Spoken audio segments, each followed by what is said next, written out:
नमस्कार, आज की बात में आपका स्वागत है। लोकसभा चुनाव में पहले फेज की पोलिंग में अब सिर्फ 60 घंटे का वक्त बचा है।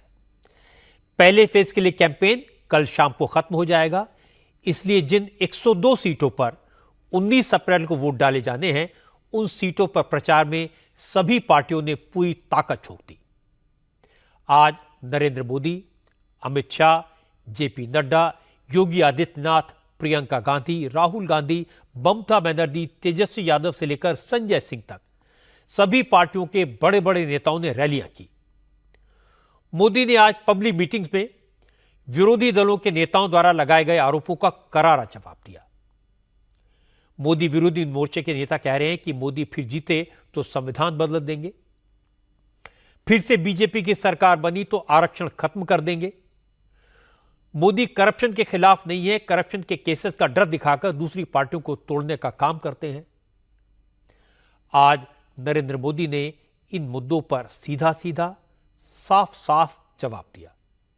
मोदी ने कहा, वो तो क्या, बीजेपी तो क्या, बाबा साहब अंबेडकर का संविधान अब तो खुद बाबा साहब भी नहीं बदल सकते। मोदी ने कहा कि संविधान पिछड़े, दलित और आदिवासियों के हकों का रक्षा कवच है। संविधान देश की प्रगति की गाइडिंग फोर्स है। संविधान के साथ खिलवाड़ तो कांग्रेस ने किया, बीजेपी ऐसा कभी नहीं करेगी। मैं मोदी की बात आपको सुनवाऊंगा और यह भी बताऊंगा कि विरोधी दलों के किन किन नेताओं ने मोदी पर संविधान को खत्म करने की साजिश का इल्जाम लगाया। और जब मोदी ने परिवारवाद, भ्रष्टाचार और सनातन के अपमान के मुद्दे उठाए, इन पर विरोधियों को घेरा, तो ऑपोजिशन लीडर्स ने क्या जवाब दिया। मैं आपको मोदी की बात सुनवाऊं, विरोधी दलों के नेताओं के जवाब सुनवाऊं और कैंपेन के रंग आपको दिखाऊं। इससे पहले आपको बता देता हूं कि देश में जनता का मूड क्या है। इलेक्शन का जो कैंपेन हो रहा है, उसका जनता के मन पर क्या असर पड़ रहा है, लोग किसकी बात पर यकीन कर रहे हैं, लोगों के मन में क्या है, इसके फिगर्स मेरे पास आ चुके हैं। तो सबसे पहले आपको बता दूं कि पोलिंग से पहले इंडिया टीवी CNX का आखिरी और फाइनल ओपिनियन पोल क्या इशारा कर रहा है। इस चुनाव में लोगों के मन में सबसे बड़ा सवाल है, क्या एनडीए का 400 पार का नारा हकीकत में बदल पाएगा? क्या एनडीए को वाकई में 400 से ज्यादा सीटें मिलेंगी? तो ओपिनियन पोल का जो नतीजा आया है, वो बीजेपी के नेताओं के हल्का सा झटका हो सकता है, क्योंकि इंडिया टीवी और CNX पोल के मुताबिक तीसरी बार मोदी सरकार बनकर रहेगी। 2019 के मुकाबले एनडीए को 60 सीटें ज्यादा मिलेंगी, लेकिन 400 का आंकड़ा पार नहीं होगा। हमारे ओपिनियन पोल के मुताबिक एनडीए का कांटा 393 सीटों पर अटक सकता है। एनडीए को 400 के टारगेट से 7 सीटें कम, यानी 393 सीटें मिल सकती हैं, जबकि इंडिया अलायंस 100 का आंकड़ा पूरा नहीं कर पाएगा। इंडिया अलायंस को कुल 93 सीटें मिल पाएंगी, जबकि 51 सीटें अन्य पार्टियों के खाते में जा सकती हैं। अब आपको यह भी बता दूं कि बीजेपी और कांग्रेस को अपने दम पर कितनी कितनी सीटें मिलेंगी। India TV CNX opinion poll के मुताबिक बीजेपी अपने दम पर अकेले इस बार 343 सीटें जीत सकती है। इसका मतलब मोदी का जादू पूरे देश में चल रहा है। मोदी पर देश के लोगों का यकीन बढ़ गया है। बीजेपी को पिछले चुनाव के मुकाबले 40 सीटें ज्यादा मिल सकती हैं। 2019 में बीजेपी को 303 सीटें मिली थी, जो इस बार बढ़कर 343 हो सकती हैं। दूसरी तरफ कांग्रेस की सीटें इस बार कुछ और घट जाएंगी। कांग्रेस को सिर्फ 40 सीटें मिलती दिखाई दे रही हैं, यानी बीजेपी अपना अब तक का बेस्ट परफॉर्मेंस करेगी और कांग्रेस इतिहास का सबसे वर्स्ट परफॉर्मेंस इस ओपिनियन पोल के मुताबिक करने जा रही है। राज्यों की स्थिति देख लेते हैं, संक्षेप में आपको बताऊंगा। यूपी में सबसे ज्यादा 80 सीटें हैं। हमारे ओपिनियन पोल के मुताबिक यूपी में भगवा लहराएगा। यूपी की 80 में से 76, 80 में से 76 सीटें एनडीए के खाते में जा सकती हैं, जबकि इंडिया अलायंस को सिर्फ 4 सीटें मिलेंगी और ये चारों सीटें समाजवादी पार्टी को मिलती हुई दिखाई दे रही हैं। ओपिनियन पोल के मुताबिक यूपी में इस बार कांग्रेस का खाता खोलना मुश्किल होगा। अमेठी सीट कांग्रेस ने पिछली बार गंवाई थी और इस बार ओपिनियन पोल कहता है कि रायबरेली की सीट भी हाथ से छिन सकती है।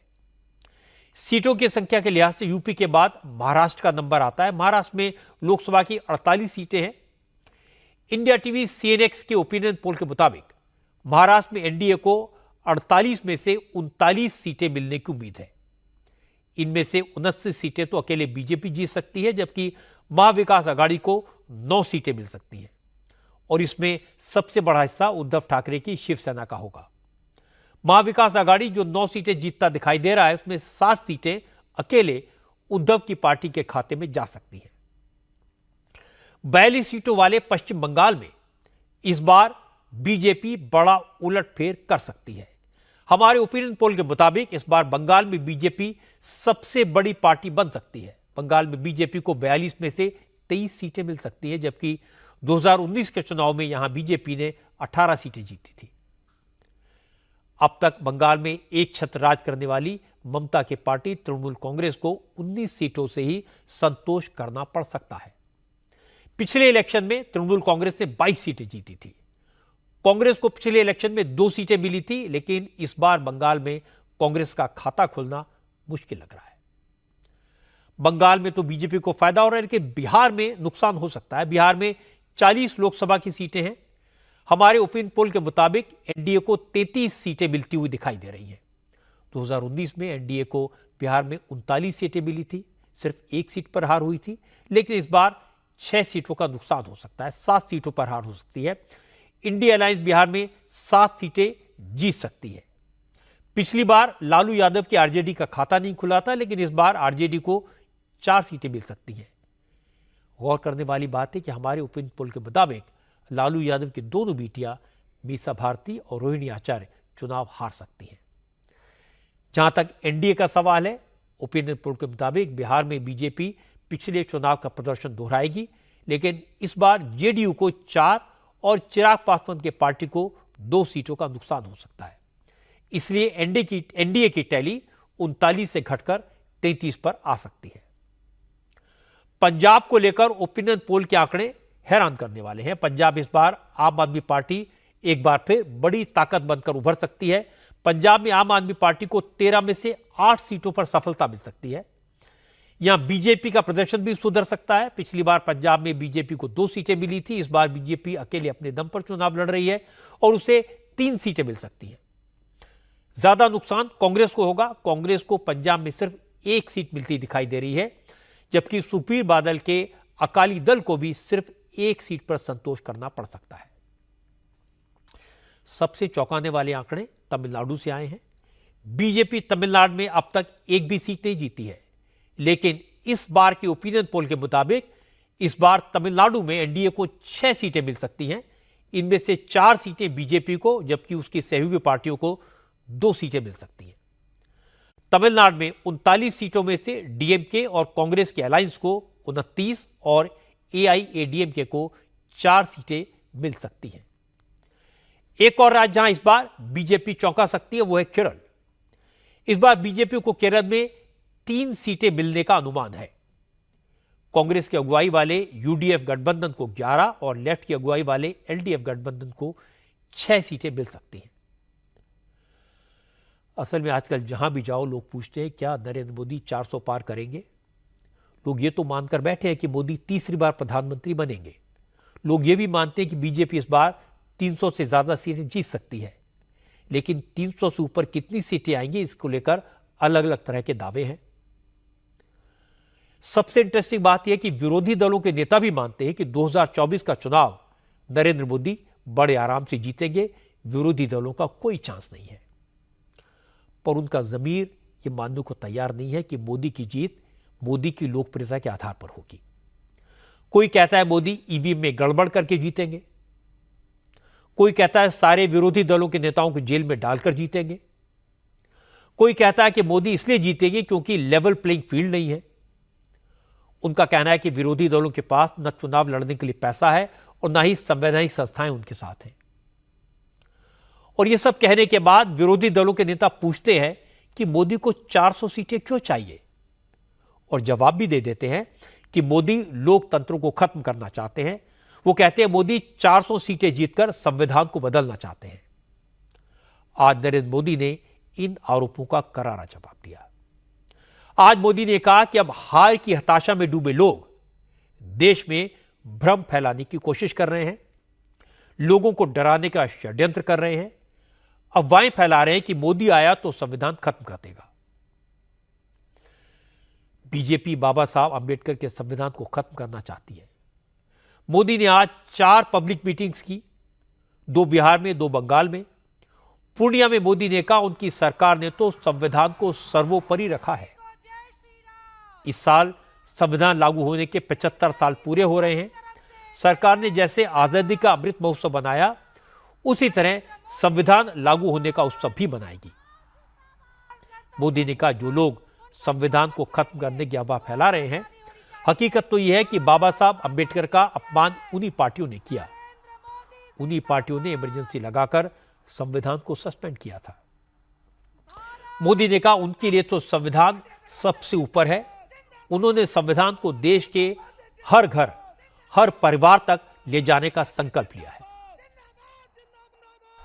हमारी ही सरकार ने देश में संविधान दिवस मनाने की शुरुआत की और ये वर्ष तो बहुत विशेष है।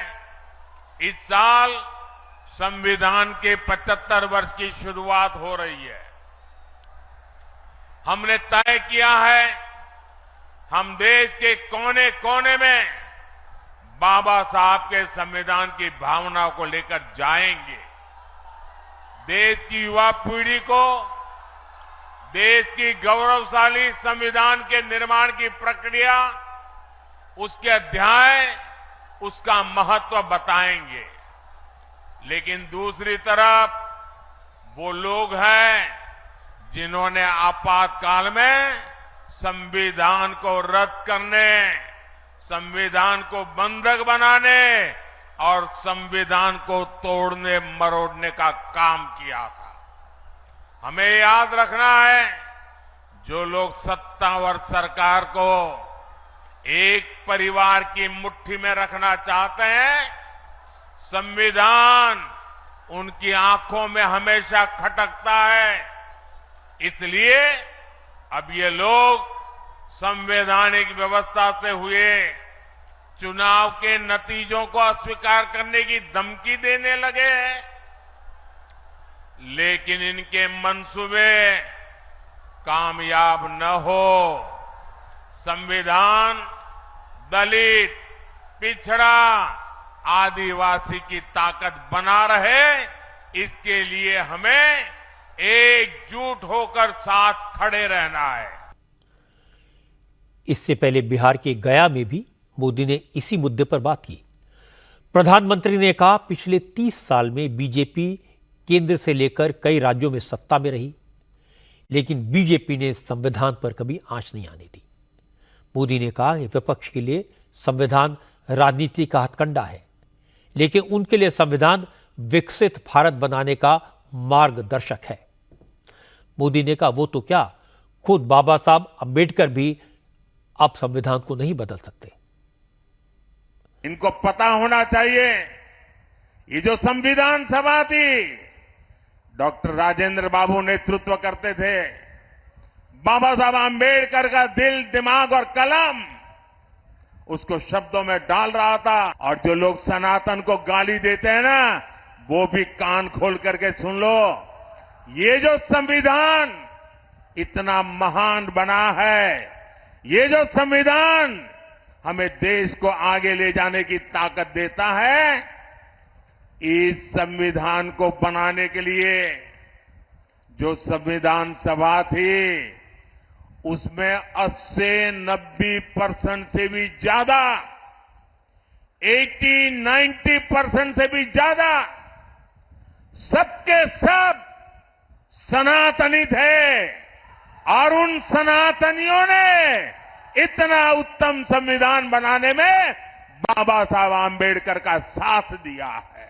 जो लोग संविधान को राजनीतिक हथियार के नाते उपयोग करना चाहते हैं, वे जरा कान खोल करके सुन लें। पहले कहते रहते थे कि लोग पुराणपंथी है, ये प्रगतिशील लोग नहीं है।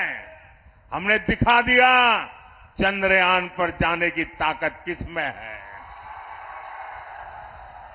वैसे ही अब वो पिछले 25-30 साल से एक पुरानी रिकॉर्ड घुमा रहे हैं।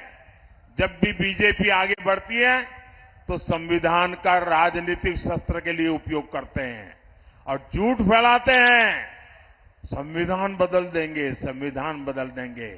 भाइयों बहनों, लिख के रखिए, मोदी तो क्या, बीजेपी तो क्या, स्वयं बाबा साहब आंबेडकर भी इस संविधान को नहीं बदल सकते हैं। संविधान हमारे जीवन को, हमारे संस्कारों को, हमारी भावनाओं को नई ताकत देने वाला संविधान वो ताकत है जिसको हमें दिलों तक पहुंचाना है। आपके लिए संविधान राजनीति का हथकंडा होगा, हमारे लिए संविधान श्रद्धा का केंद्र है, हमारे लिए संविधान आस्था का केंद्र है, हमारे लिए संविधान आने वाले 2047 के सपनों को पूरा करने का हमारा मार्गदर्शक है। आप सोच रहे होंगे आखिर संवैधानिक तरीके से चुनी गई सरकार संविधान को खत्म क्यों करेगी? नरेंद्र मोदी को संविधान की रक्षा का वचन इस अंदाज में क्यों देना पड़ रहा है? असल में जब से मोदी ने 400 पार का नारा दिया है, उसके बाद से ही विरोधी दलों के ज्यादातर नेताओं ने ये नैरेटिव बनाने की कोशिश शुरू कर दी है कि अगर नरेंद्र मोदी तीसरी बार प्रधानमंत्री बने तो देश में लोकतंत्र खत्म हो जाएगा, इसके बाद देश में चुनाव नहीं होंगे। मोदी को अगर 400 से ज्यादा का बहुमत मिल गया तो मोदी संविधान को बदल देंगे। राहुल गांधी, तेजस्वी यादव, अखिलेश यादव, ममता बनर्जी से लेकर असदुद्दीन ओवैसी तक सारे नेता अपने रैलियों में यही बात बार बार कहते हैं। आज औरंगाबाद की पब्लिक मीटिंग में ओवैसी ने कहा कि बीजेपी सत्ता में वापस आई तो कॉन्स्टिट्यूशन बदल सकती है। ओवैसी ने कहा मोदी बार बार 4 जातियों की बात इसलिए करते हैं क्योंकि संविधान को बदलकर वो आरक्षण को खत्म करना चाहते हैं। याद रखिए, बीजेपी संविधान को तब्दील कर सकती है। अगर दोबारा इख्तिदार सत्ता में आएगी तो संविधान को बदलेंगे। मैं हमारे दलित भाइयों से कह रहा हूं, उन तमाम भारत के बाइज्जत लोगों से कह रहा हूं जो इस संविधान को इस देश की सबसे बड़ी ताकत और कुव्वत मानते हैं। बीजेपी संविधान बदल सकती है। ये बार बार मोदी जी बोलते 4 कास्ट, याद रखो इसके पीछे बात है, राज है। तो इसलिए संविधान को बचाना है। आज उद्धव ठाकरे ने भी कहा अगर मगर की कोई बात है ही नहीं, अगर बीजेपी तीसरी बार पावर में आई तो मोदी संविधान बदलेंगे। उद्धव ठाकरे ने कहा अब सब कुछ सामने आ चुका है, बीजेपी के कई बड़े नेता इसके लिए माहौल बना रहे हैं कि बीजेपी को 400 सीटें दो तो संविधान बदल देंगे।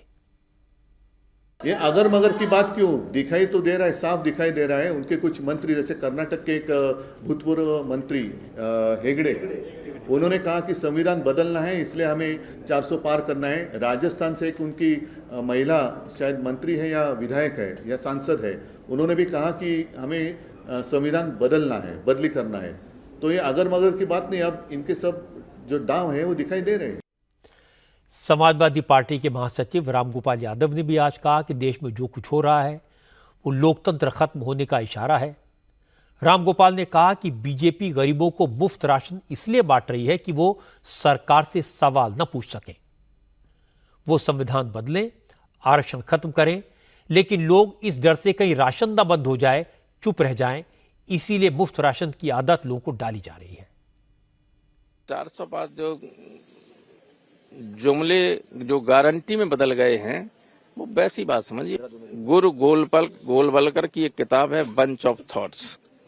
उन्होंने अपनी उस पुस्तक में एक जगह लिखा है कि अगर सत्ता में काबिज रहना है तो देश की जनता को कंगाल बना दीजिए ताकि वो आपके सामने हाथ पसारे खड़ी रहे। उसी नीति पर ये चल रहे हैं। देश की 80% से ज्यादा जनता बिलो पॉवर्टी लाइन चली गई है। वो कभी अपना हक न मांगे, वो ये न कहे कि संविधान में क्यों वो हटाने की कोशिश कर रहे, वो ये न कहे क्यों आरक्षण खत्म कर रहे हो, उसे केवल खाने के लिए कुछ मिलता रहे, हाथ पसारे रहे पहली तारीख को। इस तरह की स्थिति देश की करने जा रहे हैं। लेकिन समय रहते देश का गरीब से लेके अमीर तक सब चेत गया है और 24 में मोदी जी को हटा देगा। रामगोपाल का लॉजिक भी कमाल का है। राहुल गांधी आजकल केरल में हैं। वो वायनाड से लेकर कोझिकोड तक अपनी हर सभा में, हर रोड शो में यही कह रहे हैं कि बीजेपी और आरएसएस संविधान को खत्म करने की फिराक में है।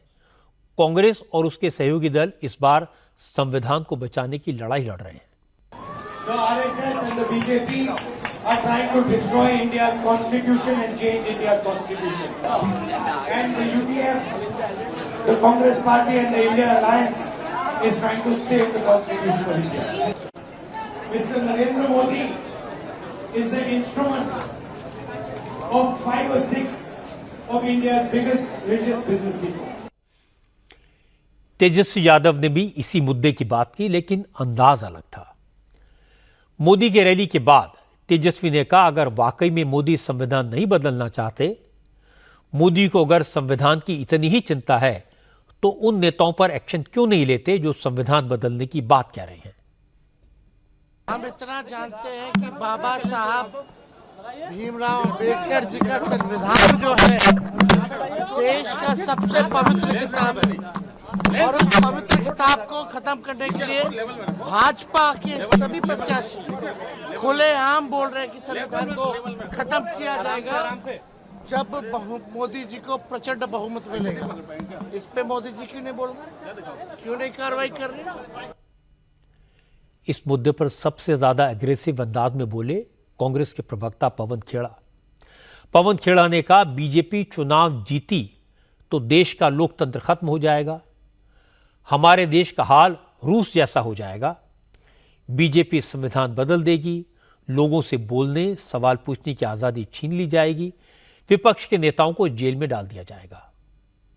ये चुनाव इस देश के इतिहास में हमें लगता है कि सबसे ज्यादा महत्वपूर्ण, सबसे ज्यादा इंपॉर्टेंट इलेक्शन है। ऐसा क्यों? क्योंकि लोगों के मन में एक डर है कि अगर इस चुनाव में फिर से भारतीय जनता पार्टी जीत जाती है तो शायद उसके बाद कभी चुनाव नहीं होंगे, डेमोक्रेसी खत्म कर देंगे, या फिर रशिया जैसी डेमोक्रेसी आ जाएगी जो कि है ही नहीं एक तरह से। कॉन्स्टिट्यूशन पे अटैक होगा, कॉन्स्टिट्यूशन को खत्म कर देंगे, ये खुद बोलते हैं, कई बार इनके नेता रोज बोलते हैं। अगर ये बार फिर वो जीत गए तो आप समझ लीजिए कि आप लोग सवाल नहीं पूछ पाएंगे, हम लोग प्रेस कॉन्फ्रेंस नहीं कर पाएंगे, हमें शायद जेलों में डाल दिया जाएगा जैसा कि शुरू कर चुके हैं। इसलिए ये बहुत खतरनाक दौर से हमारा देश गुजर रहा है, इसलिए हम इतने परेशान हैं, इसलिए बार बार बोल रहे हैं, साहब बचा लो, लोकतंत्र को बचा लो, संविधान को बचा लो। बाबा साहब अंबेडकर का संविधान है। हर तीसरे दिन कोई इनका नेता बोल देता है 400 सीट चाहिए, संविधान बदल देंगे। इस मुद्दे पर सबसे हैरान करने वाला बयान झारखंड से आया। जेएमएम के नेता प्रोफेसर नजरुल इस्लाम ने कहा कि चुनाव में मोदी को अगर 400 सीटें मिल गई तो संविधान बदल देंगे, इसलिए इस बार मोदी को 400 सीटें देने के बजाय जमीन के 400 फीट नीचे गाड़ दिया जाए। बीजेपी ने इसकी शिकायत चुनाव आयोग से की है और नजरुल इस्लाम के खिलाफ एक्शन की मांग भी की है। नरेंद्र मोदी की आत्मा में धीरे धीरे अब हिटलर बस रहा है। हिटलर जो है उसकी आत्मा में बस रहा है और चाहता है कि इस देश के संविधान को खत्म कर दिया जाए। और उसने नारा दिया है, अभी चूंकि लोकसभा का चुनाव हमारे सर पर है, उसने नारा दिया कि हम 400 के पार जाएंगे। मैं आज आप लोगों से कहना चाहता हूं कि 400 के 400 सीट नहीं, 400 फीट के अंदर नरेंद्र मोदी को काट दिया जाएगा।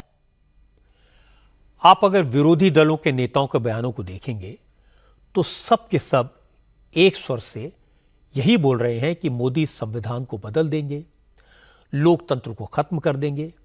ये एक तरह का सस्टेन्ड कैंपेन है।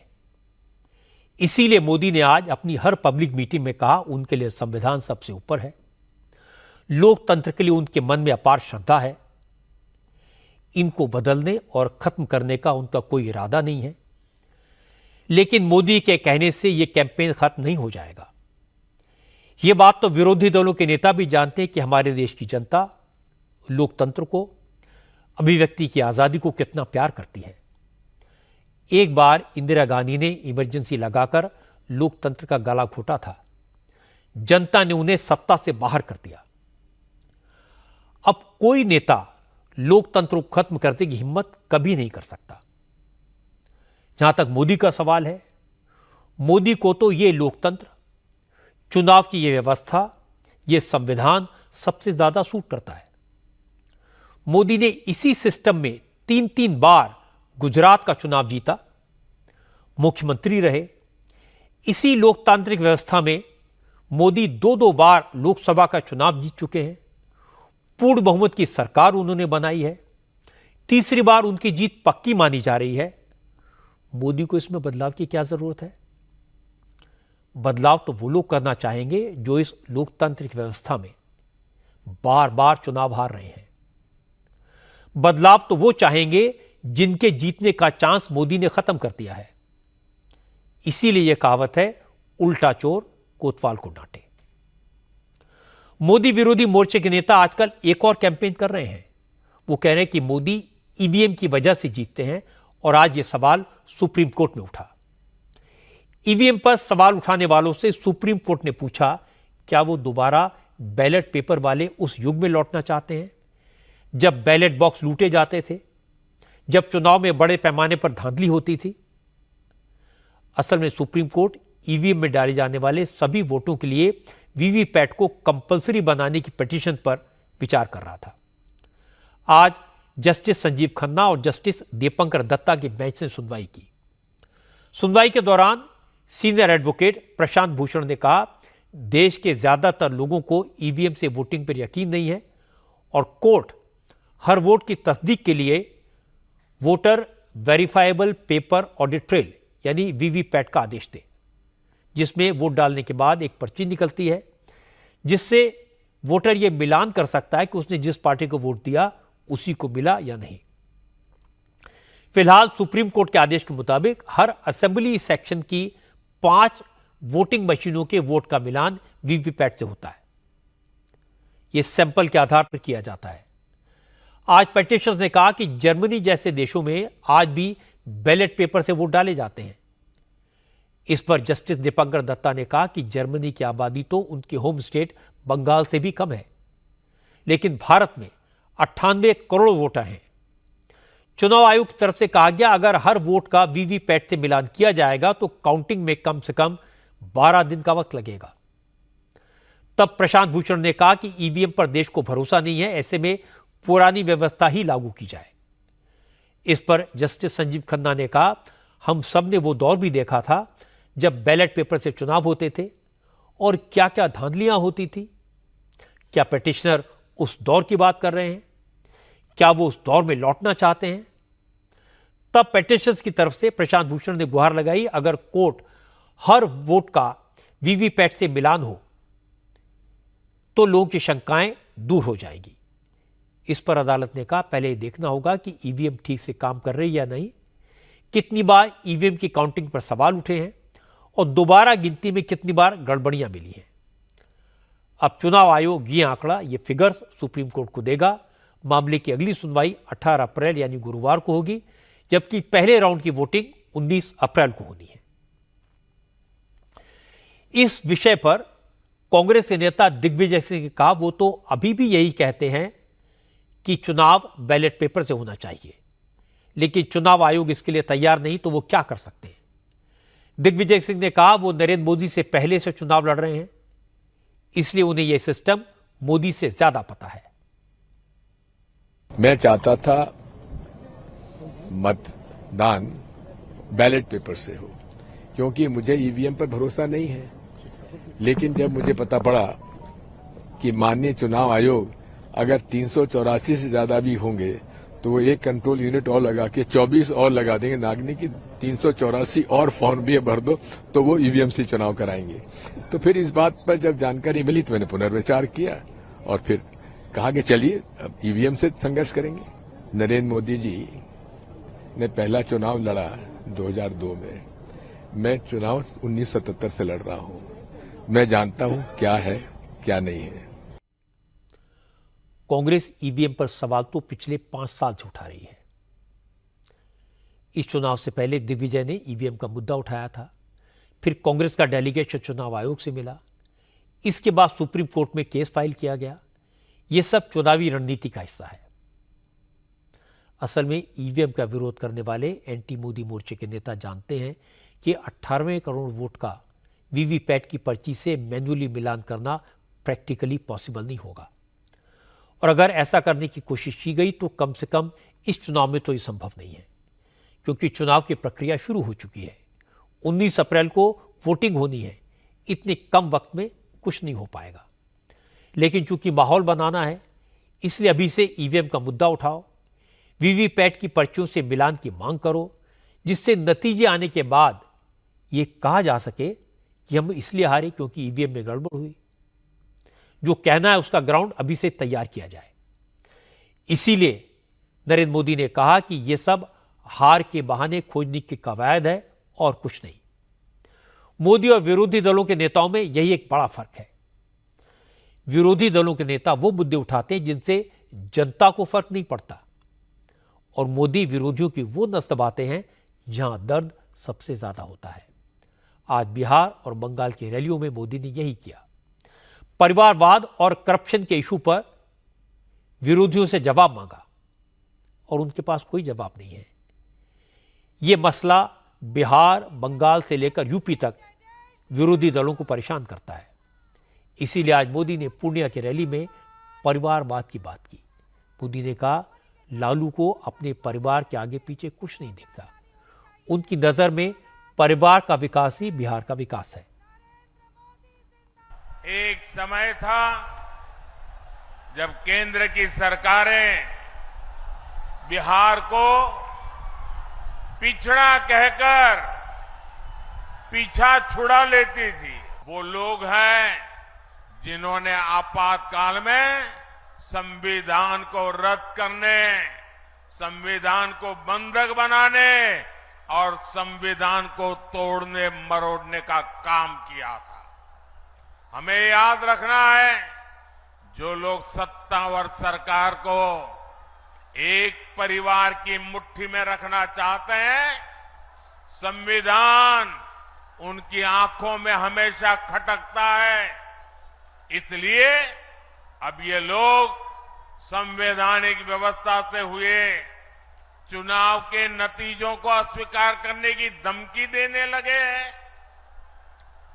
लेकिन इनके मंसूबे कामयाब न हो। संविधान दलित, पिछड़ा, आदिवासी की ताकत बना रहे, इसके लिए हमें एकजुट होकर साथ खड़े रहना है। मोदी का तीर निशाने पर लगा। लालू की बेटी मीसा भारती और तेजस्वी यादव दोनों ने तुरंत जवाब दिया। मीसा ने कहा, मोदी अगर मुद्दों की बात क्यों नहीं करते, उन्होंने जो वादे किए हैं उनका जवाब क्यों नहीं देते। मोदी सिर्फ दूसरों के परिवारों पर अटैक करके जनता का ध्यान भटकाना चाहते हैं। कुछ भाषण में कुछ भी नहीं था। कितना, 1 मिनट का था कि आधे मिनट का भाषण था प्रधानमंत्री जी का? आधा घंटा खाली मेरे परिवार के बारे में बोले। रोजगार की बात क्यों नहीं कर रहे हैं प्रधानमंत्री जी? किसानों की एमएसपी की बात क्यों नहीं कर रहे हैं? आय दुगनी करने की बात क्यों नहीं कर रहे हैं? महंगाई कम करने की बात क्यों नहीं कर रहे हैं? नीचे कर नहीं रहे तो ये सब बात क्यों नहीं कर रहे हैं? अब परिवार पे किस लिए बोल रहे हैं? मांझी जी किसके परिवार के हैं? परिवारवाद पे क्यों बोल रहे हैं प्रधानमंत्री जी? परिवारवाद से किसी देश का मतलब किस नौजवान को रोजगार मिल जाएगा इस पे बोलने से? किस किसान की आय दुगनी हो जाएगी? क्या कहना चाह रहे हैं प्रधानमंत्री जी? अब इस देश का दुर्भाग्य है कि अकेले मोदी जी के चेहरे पे देखिए आप, मतलब तो उम्मीदवार की कोई हैसियत नहीं है, उम्मीदवार का कोई नाम नहीं है, उम्मीदवार का कोई काम नहीं देखेगा। काम पड़ेगा तो मोदी जी को थोड़े ना जाएगा जनता ढूंढने। क्षेत्र में जो स्थानीय जो एमपी हैं, एमएलए हैं, उन्हीं को ढूंढेगी ना जनता। प्रधानमंत्री जी तो अपने क्षेत्र नहीं जाते हैं, तो बिहार कैसे आएंगे प्रधानमंत्री? बिहार आते हैं सिर्फ चुनाव के समय भाषण देने आते हैं, और वो भी मतलब पुराना वादा नहीं पूरा करते हैं, और अभी तो कोई चर्चा ही नहीं करते, उन वादों की तो कोई चर्चा ही नहीं करते हैं। इसके बाद तेजस्वी ने कहा, मोदी परिवारवाद का इल्जाम लगाते हैं, लेकिन बिहार की जिन सीटों पर पहले राउंड में वोटिंग होनी है उन सब में एनडीए ने परिवारवादी कैंडिडेट उतारे हैं। तेजस्वी ने पूछा, ये परिवारवाद नहीं तो क्या है? खाली बोलता है ऊपर देख के वोट करो, मोदी जी गरीब के नीचे देखबे नहीं करते तो ऊपर देख के वोट करो। बता, मोदी जी गरीब पे देखते हैं? नीचे देखते हैं?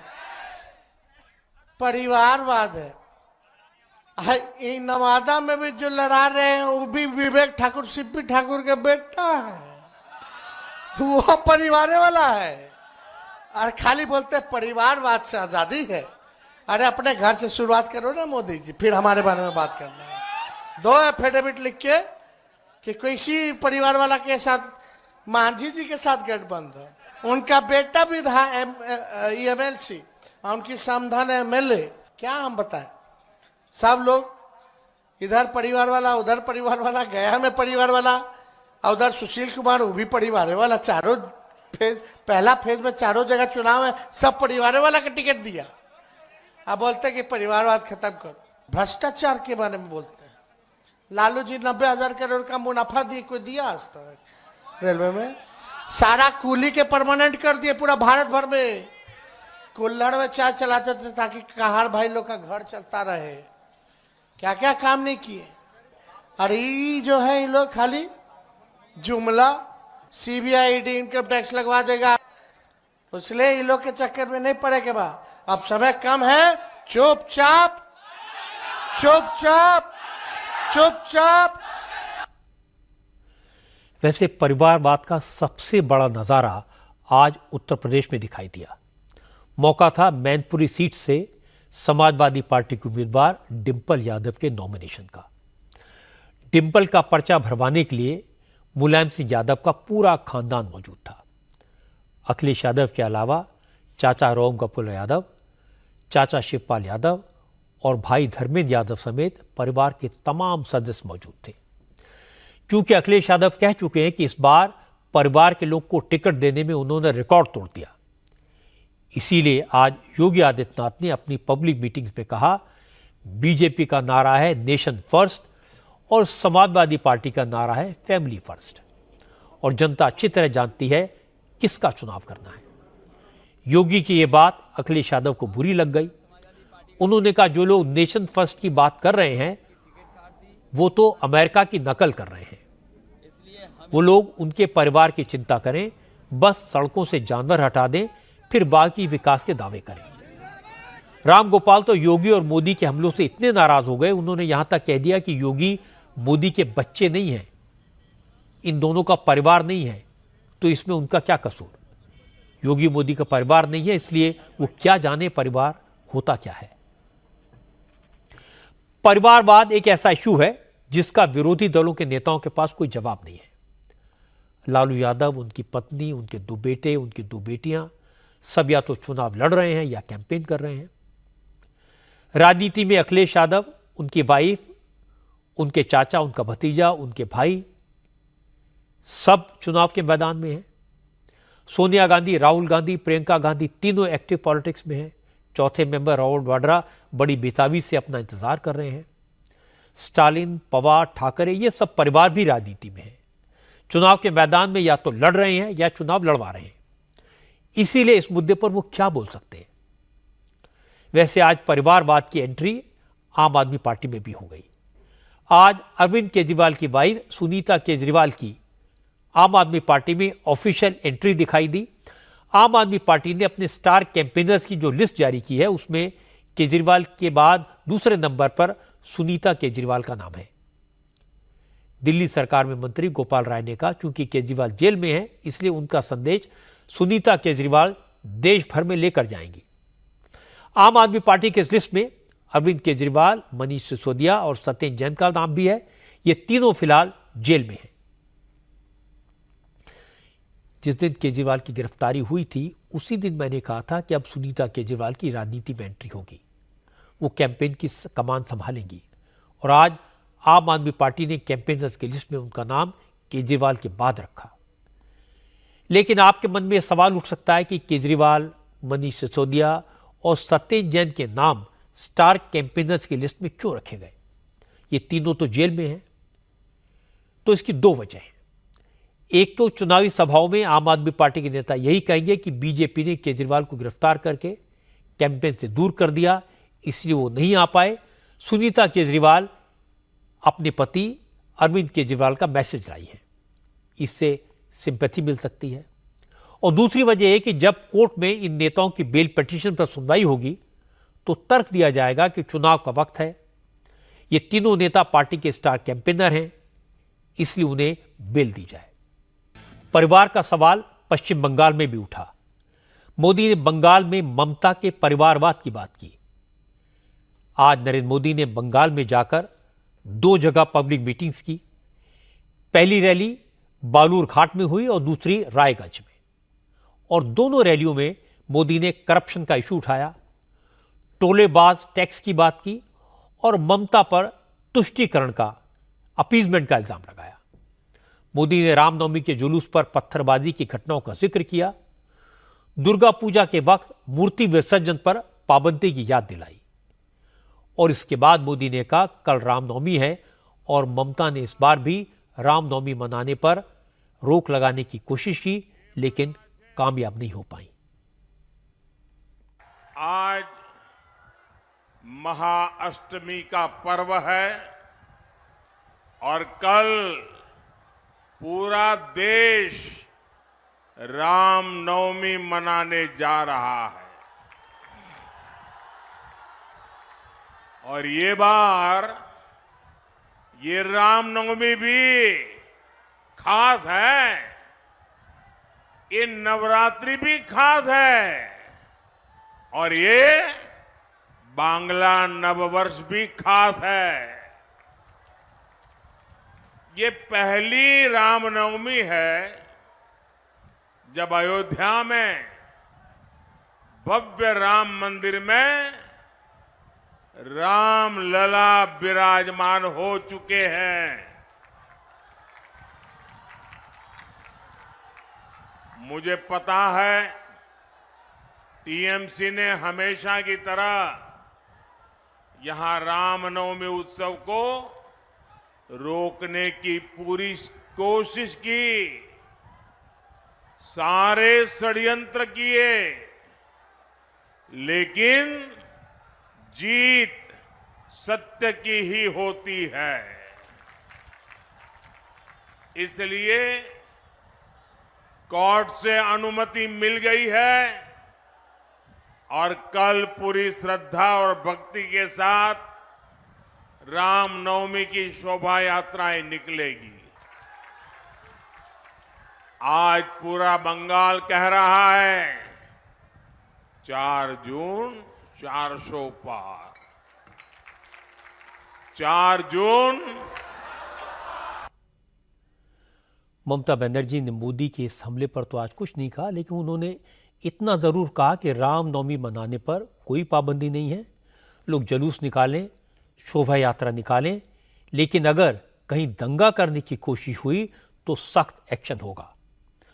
और इसके बाद ममता ने कहा, अब बीजेपी के नेता लोगों को बताएंगे क्या खाना है, क्या पीना है। ममता ने कहा, बीजेपी वाले कहेंगे कि चाय में गौमूत्र पियो, खाने में गोबर मिलाकर उसका स्वाद लो। খাবেন লিখে দেবে সকালবেলায়, চা খাও, চায়ের সাথে গোমূত্র খাও। আপনি কি খাবেন লিখে দেবে দুপুরবেলায়, কি খাবে গোবরের সাথে কিছু মিশিয়ে খাও। সন্ধ্যেবেলায় আপনি কি খাবেন সেটাও ওরা ঠিক করে দেবে। রাত্রিবেলায় আপনি ক ঘন্টা ঘুমোবেন সেটাও ওরা ঠিক করে দেবে।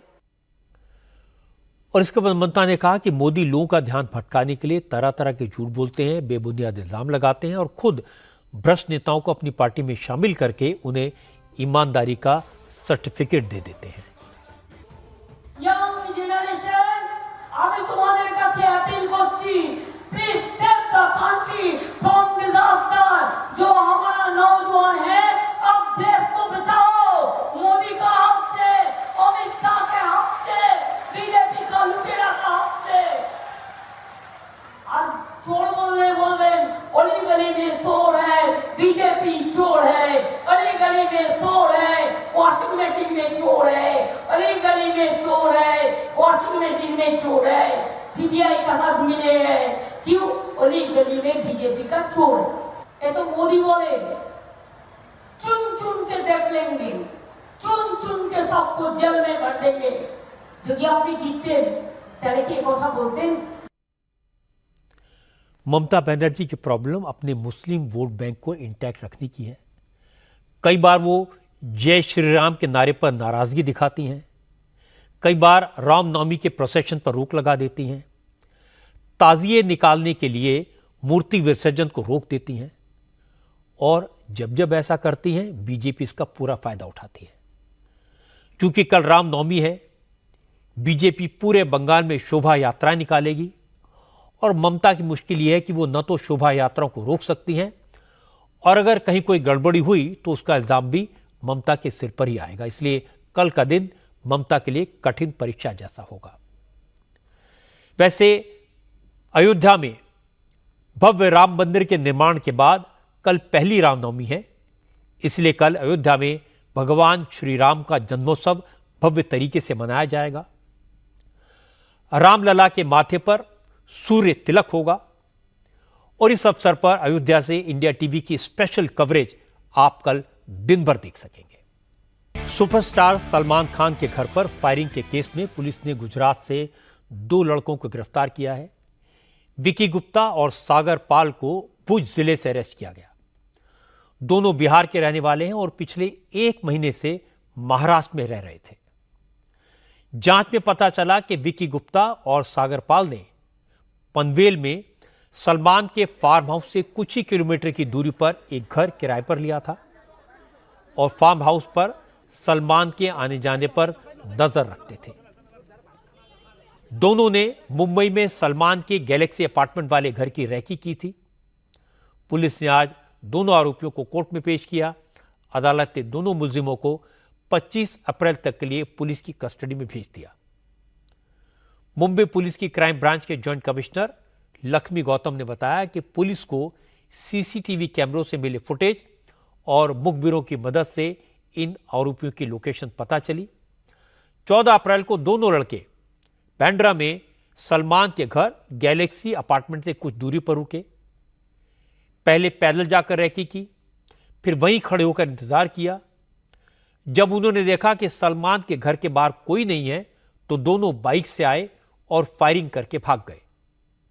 पुलिस का कहना है कि फायरिंग करने के बाद इन लोगों ने बाइक को मुंबई में रेलवे ट्रैक के पास छोड़ा, कपड़े बदले और कार से सूरत चले गए। इसके बाद वहां से कच्छ गए।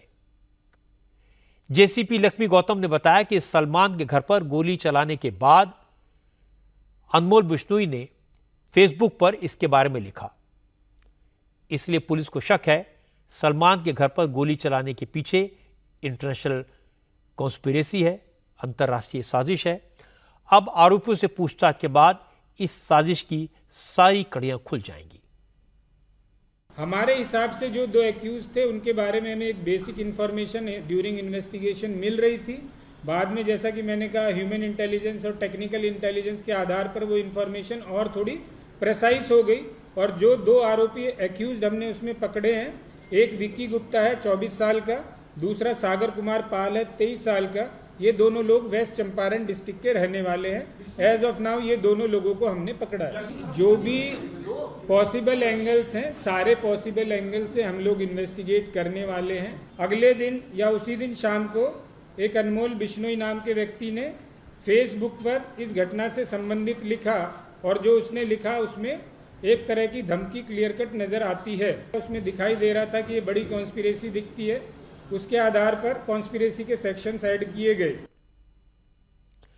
सारी डिटेल देखने के बाद ये तो साफ है कि सलमान खान की लाइफ को सीरियस थ्रेट है और ये फिल्म स्टार के लिए ऐसी थ्रेट उनके काम पर असर डालती है, एक्टिंग की संभावनाओं को लिमिटेड कर देती है और पब्लिक शोज में हिस्सा लेना मुश्किल हो जाता है। इसलिए ये चैलेंज ज्यादा बड़ा है, लेकिन सिर्फ प्यादों को पकड़ने से काम नहीं चलेगा। जरूरत है षड्यंत्र करने वालों को गिरफ्त में लेने की।